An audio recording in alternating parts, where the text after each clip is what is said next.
When I think of the ancient Egyptian people, one of the things that I think about first is how long they ruled. They ruled for almost 3,000 years, and during that time they had uninterrupted and far-reaching rule of their region. We think a lot of that had to do with the great sense of decorum they had, the formality, and that their art was indeed unchanging, that they started their art looking a certain way and they ended with their art looking a certain way, and that presented a cohesiveness throughout the civilization, despite any infighting that may have been happening between people vying for rulership. One of the important foundational principles going into our lecture that we need to touch upon is the idea that what you were buried with traveled with you to the afterlife. So if a king needed to eat or drink, he would need food and water or wine with him in order to survive and be comfortable in the afterlife.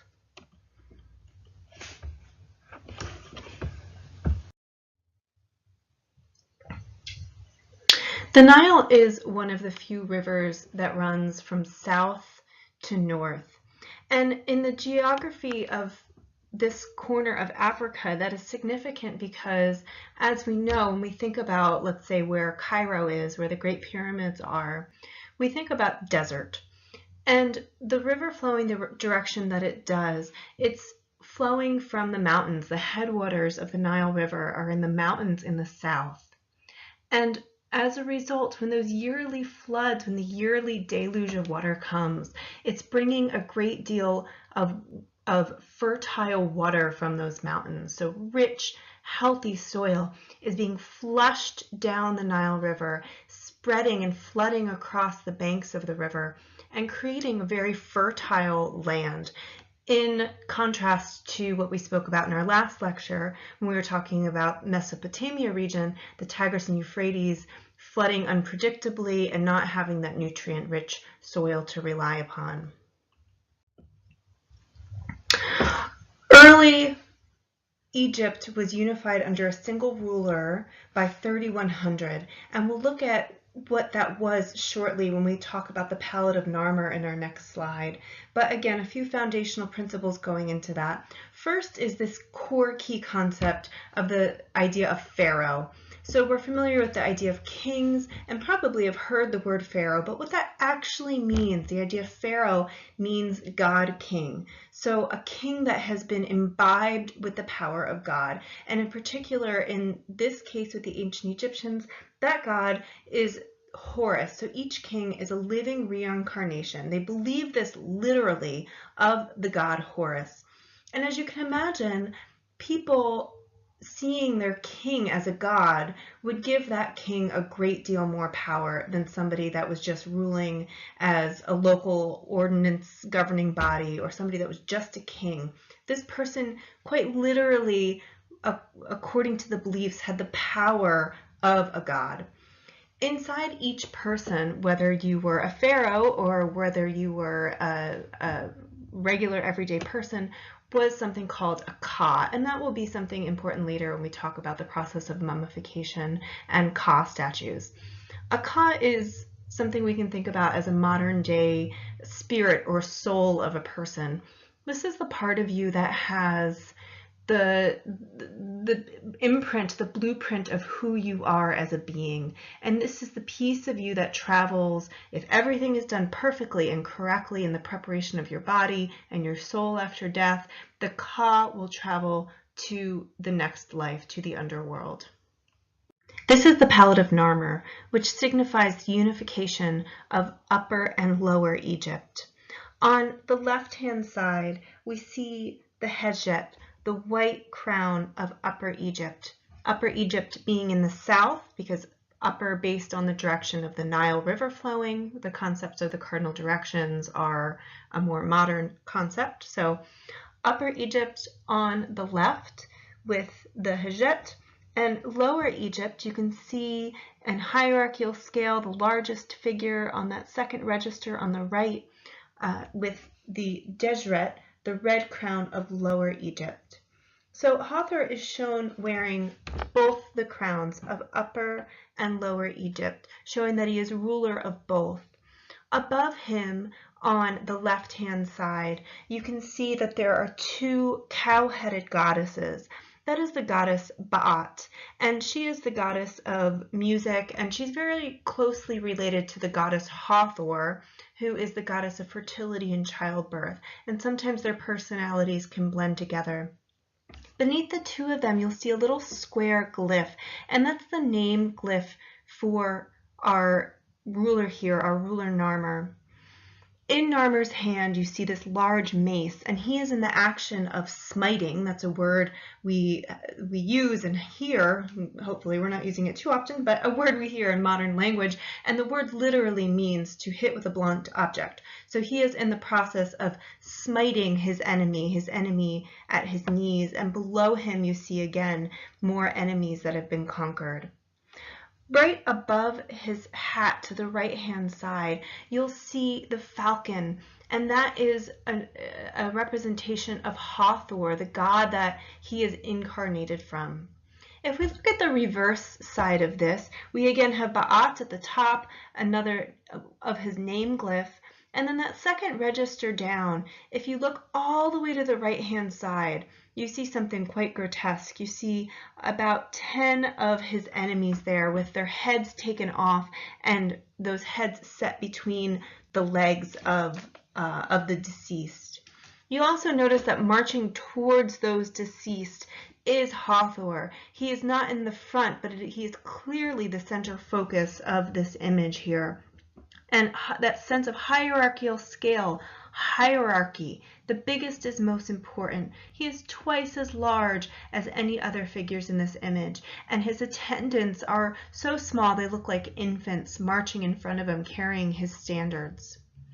Just below that, you'll see the thing that this is named for. There's two lions, very stylized lions with their necks extending and twisting together.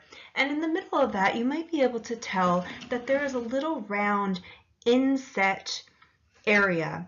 And that is quite literally why this is called a pallet. That is the little grinding area that they would have ground pigment for likely makeup that would have been applied to the eyes to prevent bugs and to reflect sunlight on the strong sunny days outside.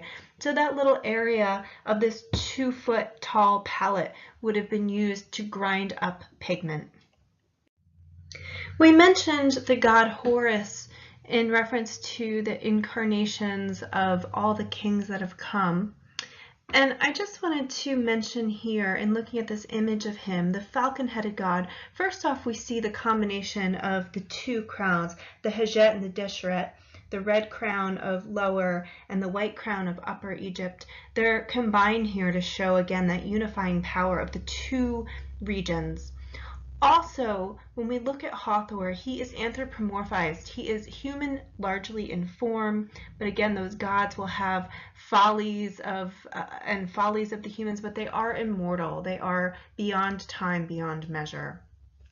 Also want to point out the hieroglyphics surrounding him, and we'll circle back to hieroglyphics in a few slides, but just looking at the concept of registers here rather than horizontal rows, we have vertical rows separating the text, and then on the right hand side you can see again a switch to horizontal rows.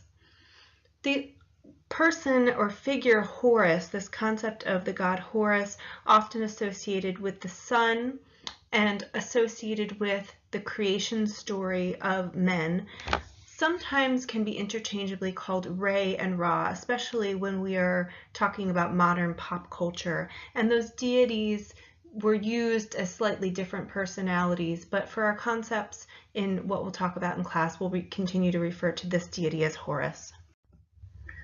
Another important god is Anubis, and Anubis was a jackal-headed god.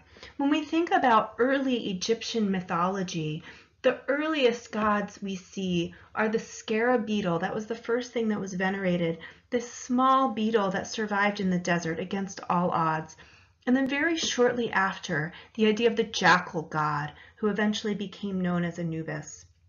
If you think about the desert landscape, not much would survive there, and not much would be successful there. But the jackals were, and what they survived on was eating cadavers, eating the carcasses of animals and humans that would be left out. Early grave sites would have just been stones stacked upon your loved one. Eventually, and we'll look at very quickly, we'll look at some of the progressions of those grave sites, but eventually it led to larger scale tomb architecture in order to protect the bodies of your loved ones. But that early concept of the jackal eating the dead, devouring the souls of the dead, stuck, and we came to see and meet Anubis. Here he is in his very important role of weighing the souls. And you can see that he's standing underneath scales. We know scales so well when we think about our justice system here, and it's not much different. What he is doing, he is crouched in front of a human. And behind the human on the left-hand side, you see their heart. And their heart is weighed against, if you look at Anubis's left hand, the feather of truth, Ma'at, M-A-A-T, the feather of truth.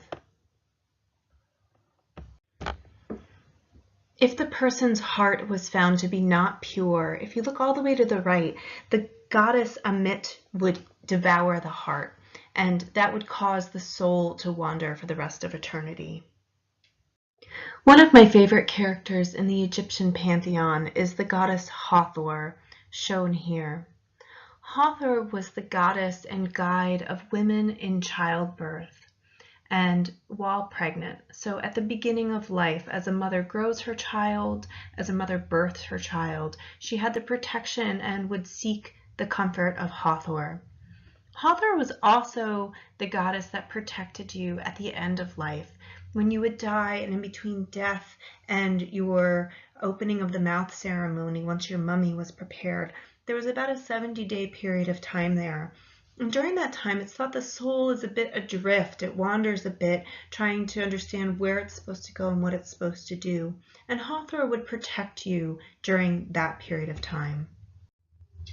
In ancient Egypt, in order to arrive in the great valley that held the ancient pyramids, you would come up the Nile on boats or barges, and you would have to walk by this great figure here.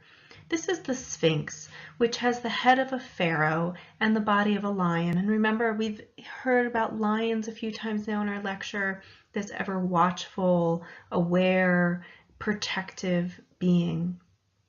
The Great Sphinx was likely a remnant of a quarry that was used to manufacture the millions of blocks that were necessary to build the Great Pyramids.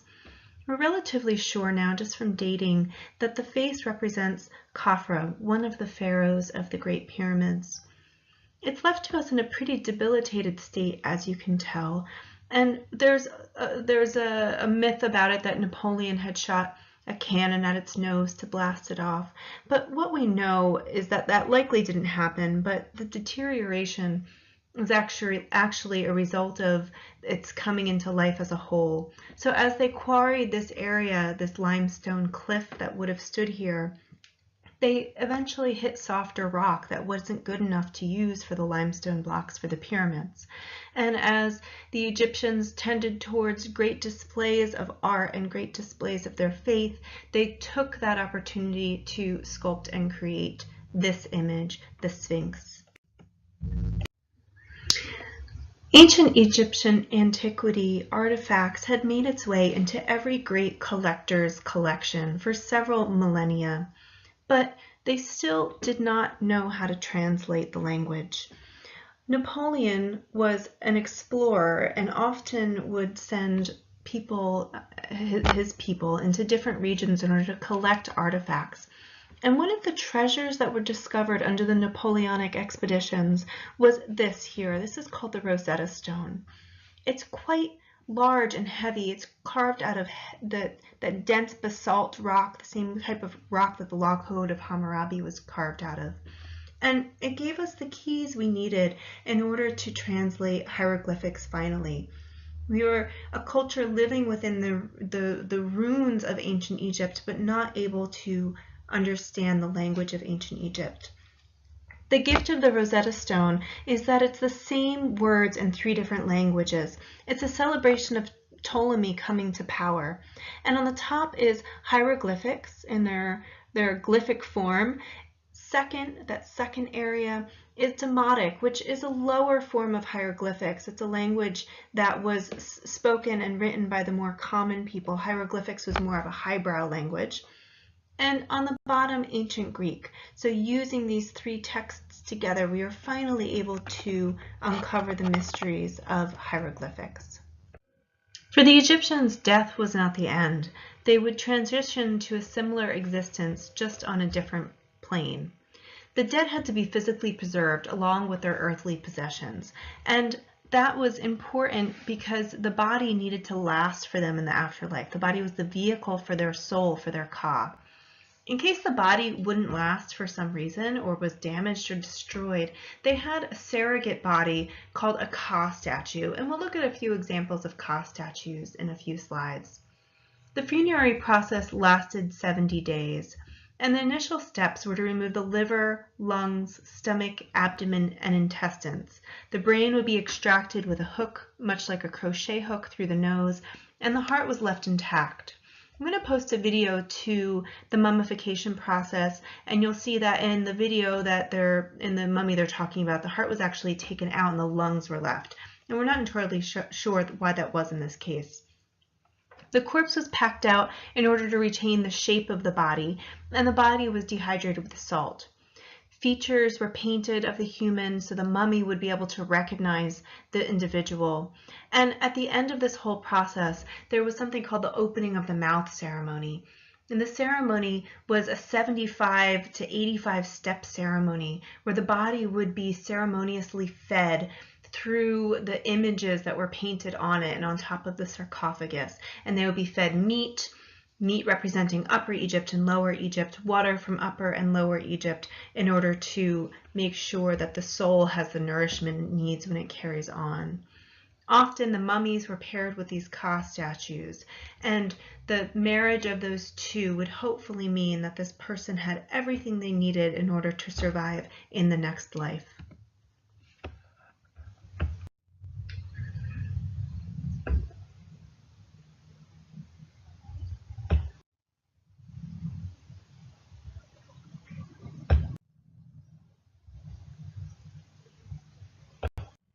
The Egyptians had very complicated burial rituals and burial rites, and these 4 jars are a symbol of that.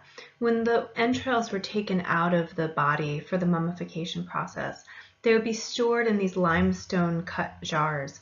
These 4 jars representing different parts of the body and were the 4 sons of Hathor. Many tombs, coffins, and sarcophaguses were painted with images from a book called the Book of the Dead. And this book contained all of the information for the burial rites and practices that were supposed to be used in treatment of the dead. Now that we've established some foundational terminology, we'll move through some of the different periods of ancient Egypt, beginning with the Old Kingdom. This is the time of the Great Pyramids. Some terminology for you: sarcophagus, which I already mentioned. This is a coffin made out of stone. It's generally highly ornamented and painted often with a face of the deceased. A mastaba is an early structure, meaning bench, and this is what I mentioned when we were talking about the jackals, this early idea of something to protect the dead from the elements in a place that's a rocky, sandy desert. The pyramids at Giza were built by 3 old kingdom pharaohs, Khufu, Khafra, and Menkaure.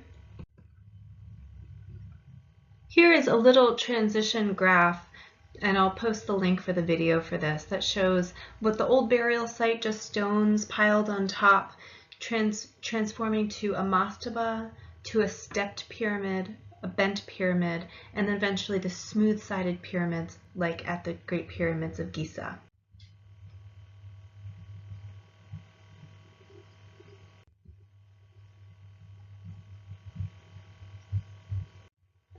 The incredible effort that would have gone into building these 3 pyramids is remarkable.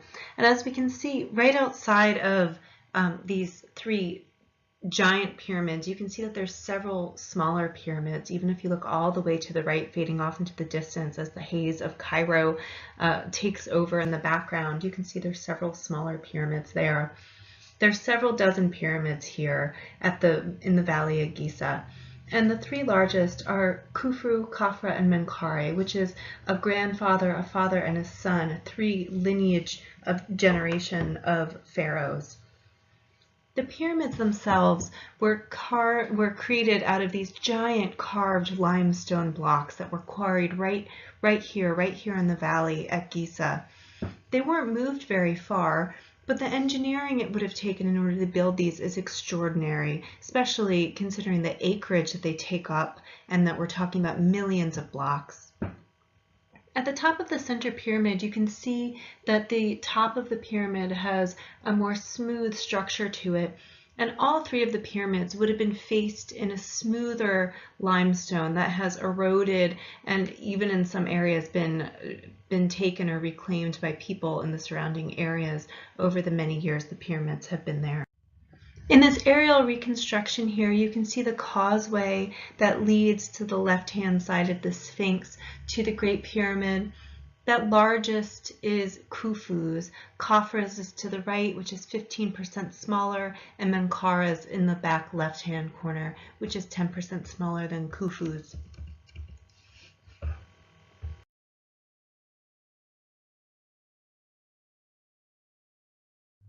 I mentioned the unchanging standard of Egyptian art when I opened up our lecture earlier, and this is an example of that. The grid system that would be imposed on any image that they would create. The head was a certain proportion to the rest of the body, the hand a certain proportion to the arms. Using a grid scale, they could change the proportion large or small for any figure, and it would have the cohesive look that we're so used to. Another thing that they did, which I mentioned when we were talking about the Hittites, is the concept of a composite pose. So they have presented all of the most recognizable forms of the human body to us in one image. So if we look at the profile of the person's head, they have frontal shoulders, hips pointing towards us, and feet pointing in profile. And if you try to stand like this figure is standing, it would be quite uncomfortable.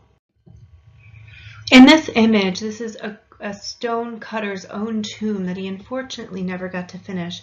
But what's wonderful about this, that it's come down to us, that we can see these grid lines imposed, and we can see how a stone cut would have worked on a grid system like this. Here is a Ka statue. This is the statue that if the mummy would fail for whatever reason, the Ka would still have a house and a body to survive in the afterlife. I want to call attention to a few things here. First off, that Khafra is seated in this statue. See his traditional headdress, his traditional beard. He is wearing no clothes from his waist up. There is a sense of structure to his muscles. He's very lifelike, very naturalistic looking. You can see that he has one hand clenched and one hand open. This gesture of welcoming, there's also this gesture of power and stability. If you look at the base of this sculpture, you can see that there's some ornamented detail. And then when I come around to the side of it here, we see that he has a winged creature at his back. And as you probably could imagine, this is Horus. This is literally the god with his wings wrapping around his head. So again, that sense of giving power to these pharaohs by continuing to align them with the gods. One thing to remember about a statue like this is it was never meant to be saw. We as archaeologists have taken these out of their context, this ritual place of a tomb, a place that's never meant to be opened, and we've placed them now into museums. So when we think about all of Egyptian art, it's important to have that concept, to see a sarcophagus or the painting on a tomb wall. This was never meant to be for our pleasure. This was meant to be ritual practice and not art practice. This is Khafra's son, Menkaure with his partner Queen K.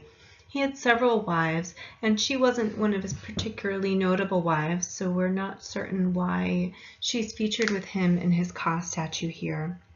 You can see the block of stone between them, but that doesn't separate them physically.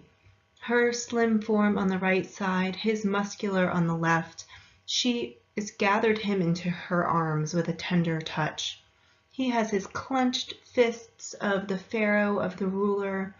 And one of the things I love about this image, and it might seem kind of strange, but look down at his kneecaps. So there's the emergence of the understanding of muscles and bone under the skin in the work of artists. If you look down even further at their feet, they have these hyper stylized flat feet. There's not really an understanding of what feet look like represented here. We know that those are feet.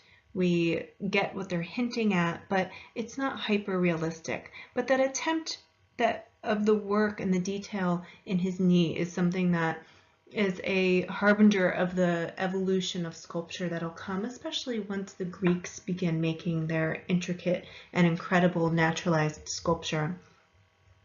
The thing about this that is a lasting impression for me is that relationship between the two.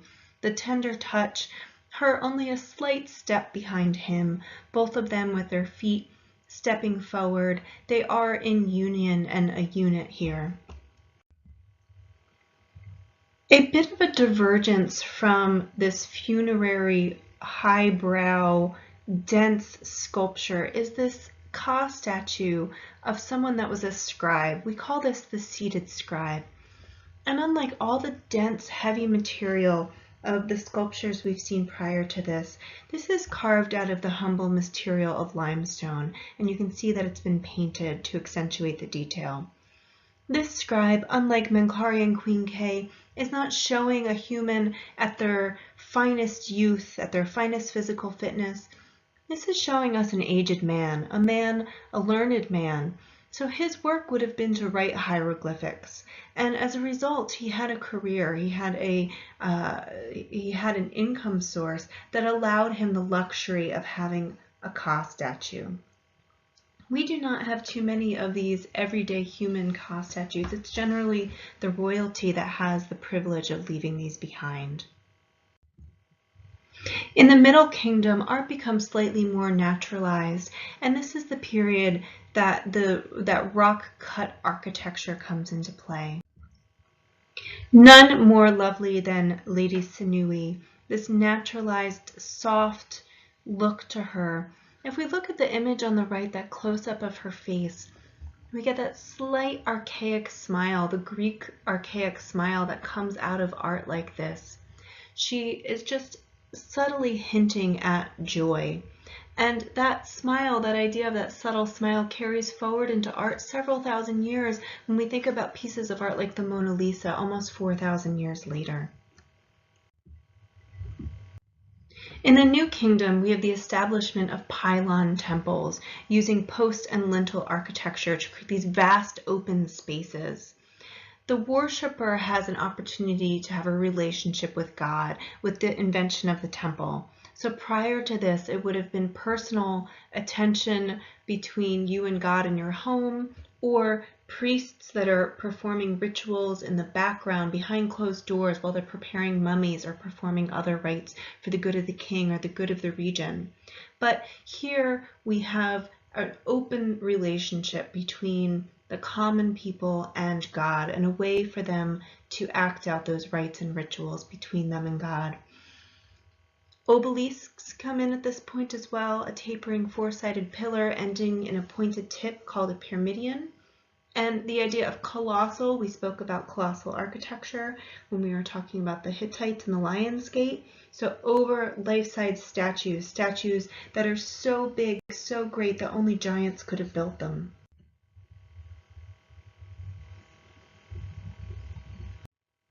This is an example of a pylon temple with those post and lintel architecture I was talking about. So the posts, the vertical columns, the lintels, the horizontal beams that sit on top of those columns.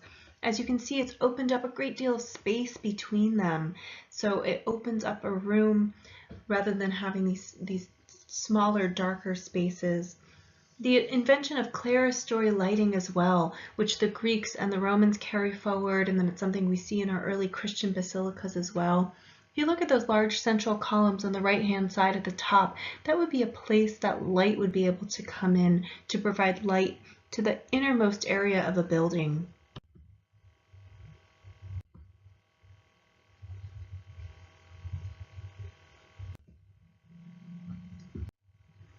One of the great characters of Egyptian history is Queen Hatshepsut. She was not born a ruler. Her younger brother was to be the next in line. And she kind of reluctantly, it seems, took over reign and actually managed to be co-regent to her younger brother for the entirety of her life. She, however, seems to have been the one in control, the one in the front. So when we look at this image of Hatshepsut, her Ka statue, she has these slouched shoulders, and you notice that her nose has been broken off. That is possible that it was done from damage of time, but more likely that she was defaced, because we see a lot of other evidence that her memory was, they attempted to erase the memory of her. One of her great accomplishments is her mortuary temple in the Valley of the Kings, and I'll post a few videos about Hatshepsut if you'd like to learn a little bit more about her. The Amarna period is a short departure from this 3,000-year unchanging world of art. And there's two rulers that we'll talk about in the next few slides. A man that was born King Amenhotep. He changed his name to Akhenaten. He took a wife, Nefertiti, his primary wife. So Aten, the last part of his name, Aten, became the new and only god. Akhenaten changed the whole pantheon of gods. He fired all of them. He got rid of Hathor. He got rid of Anubis. He got rid of every single god and goddess except for the sun disk god Aten. And here we see Aten as the center focus, the sun disk god hovering in space. The beams of light coming out from that sun disk are handing little ankhs, these little symbols of fertility and rebirth, to Akhenaten and Nefertiti. There's a tenderness in this image that we really don't see in early art, the relationship between parents and their children. And you can see Akhenaten on the left doting on his son, Nefertiti on the right doting on her daughters, and they're pointing in wonder at the son and at their father. Even looking at the style of art, you see Akhenaten and Nefertiti look very different than the other types of art. And it's actually believed that he had a pituitary gland condition that caused him to have these exaggerated features. So like a very long neck and a very broad forehead. Very probably long limbs would have been a result of this condition. Look at their bottoms sitting on the cushions. We have a sense of the suppleness of fabric and cushion underneath them. And again, the rigidity of Egyptian art has been thrown out when we look at these images. Here he is in all of his glory, his Ka statue. See the elongated features of his face, his really long chin, his long nose. And now Nefertiti, from the front, she might look normal to us. She's supposed to have been one of the great beauties of history. But if we look at the side view of her neck would have needed several extra vertebrae in order to be this long. One of their children was Tutankhamun, and he ruled after Akhenaten's death. He was born Tutankhamun, but he changed his name to Tutankhamun. He relinquished the god Aten and invited the pantheon of gods back into the Egyptian world. He died young, and I'll talk a little bit more about that in the next few slides. And he was discovered by an archaeologist named Howard Carter in 1922. Howard Carter was an archaeologist and Egyptologist working in the Valley of the Kings in the early 1900s. His excavations were unfortunately interrupted by World War I, but when he returned to his work, his patron, Lord Carnarvon, became quite disgruntled with the lack of progress.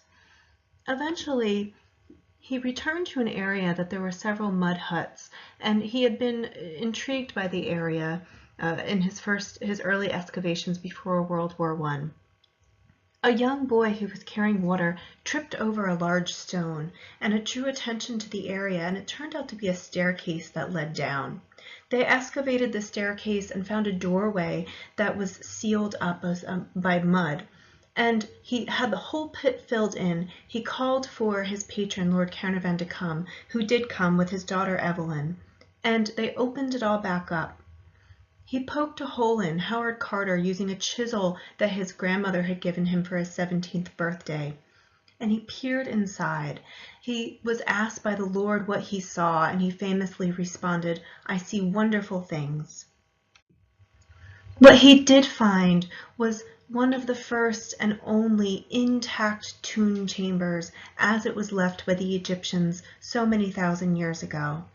And inside this were tens of thousands of artifacts perfectly preserved against the elements and against the time mysteriously. One of the issues with these tombs is that shortly after Egyptians would seal in their loved ones into these massive burial chambers, the local people would often raid them. They would take what they needed to survive or what they could sell from them. And this tomb looting happened over the thousands of years between then and now. So to find an intact chamber with this much riches was remarkable. What's interesting about this tomb for us as modern observers of this and modern historians is that even though it has all these incredible riches, Tutankhamun was not a very important king. We know the name King Tut. Whenever I ask my students in person, who's the most famous Egyptian king, they inevitably say King Tut. But the reality of King Tut was that he died young, probably 16 or 17 years old. He was so inbred that he had rickety bones and many injuries from taking falls and being unstable. Years ago, when we studied his mummy, we had thought that he had been killed by a blunt force object to his head, but now we believe that he probably would have just fallen and met his own demise. The objects in his tomb are incredible, and they were everything he needed to survive in the afterlife. There was food and honey and beer and chairs and chariots. And the crowning achievement of this burial is his incredibly detailed sarcophagus, and this his precious and ornate funerary mask that he wore on top of his mummy. Unfortunately, Akhenaten left behind an unstable legacy for Tutankhamun and the few leaders that followed him, one of them being Ramesses the Great. Ramesses was a ruler that was looking to extend the empire and battled with the Hittites, leading to the first treaty that was necessary for the Egyptians because they were not strong enough to fully conquer the Hittites. Eventually, invasions by the Barbars, the Greeks, and the overall takeover of Rome led to this declining civilization, and their culture, unfortunately, was assimilated into the great classical world of Greek and Rome.